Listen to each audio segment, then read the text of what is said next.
শেখ হাসিনা এই দৈত্যগুলোকে বোতলবন্দি করে রেখেছিলেন, কারণ এই ধরনের ইনসিডেন্ট উনার সময় সচরাচর দেখা যায়নি এই পর্যায়ে।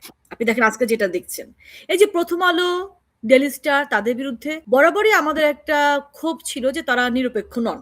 আমরা বলতাম যে আজকে যাদের আস্ফালন দেখছেন, তাদের এই আস্ফালনের পেছনে তাদের এই ব্যাপকভাবে যে দেখতে পাচ্ছি আমরা, তাদের একটা ভূমিকা আছে, মানে এই প্রথম আলো এবং ডেইলি স্টারের একটা ভূমিকা আছে। তাদের বিরুদ্ধেও একটা ঢিল কখনো তাদের পত্রিকা অফিসে ছোড়া হয়নি, আমরা দেখিনি।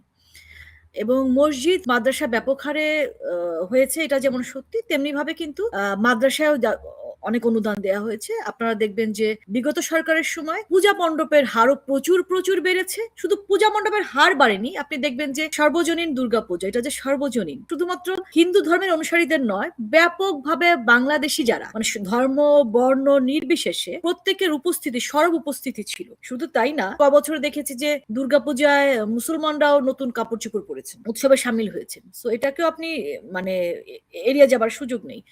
আজকে ধর্মের যে উন্মাদনা, এটা বা ধর্মকে ব্যবহার করে এই যে আজকের যে পরিস্থিতি, আপনি একটা দায় বিগত সরকারকে তো দিতেই পারেন। এটা হচ্ছে যে আমাদের যে গোয়েন্দা তৎপরতা ছিল, তারা যথাযথভাবে প্রথমত সেই রিপোর্ট তারা করেনি, অথবা তারা কাজ করেনি। পাশাপাশি আর্মির একটা বড় ভূমিকা আজকের বাংলাদেশের পেছনে, যে আর্মিতে যে জঙ্গিবাদের বিস্তার ঘটেছে সরকারের নজরে আসেনি। এবং বিগত সরকারের দায় আমি আরেকটা বিষয় বলবো, শুধু বিগত সরকার না, যারা আওয়ামী লীগের নেতৃবৃন্দ ছিলেন, আওয়ামী লীগ ছাত্রলীগ সবাই যেহেতু সরকারের ছিল, তাদের একটা তাদের জন্য কাজ করাটা সহজ ছিল। ফিল্ড পর্যায়ে, মাঠ পর্যায়ে বাংলাদেশের মানুষের যে বাঙালিত্বটাকে, আপনি যত বেশি বাঙালিত্বটাকে, এই সংস্কৃতিটাকে ধরে রাখবেন বা চর্চা করার অবারিত সুযোগ দিবেন, তত কিন্তু এই ধর্মান্ধতা বলেন, আপনার এই মৌলবাদিত্ব বলেন, সমস্ত কিছু কিন্তু আস্তে আস্তে আস্তে কমে যাবে। এই সুযোগটা তারা হেলায় হারিয়েছেন।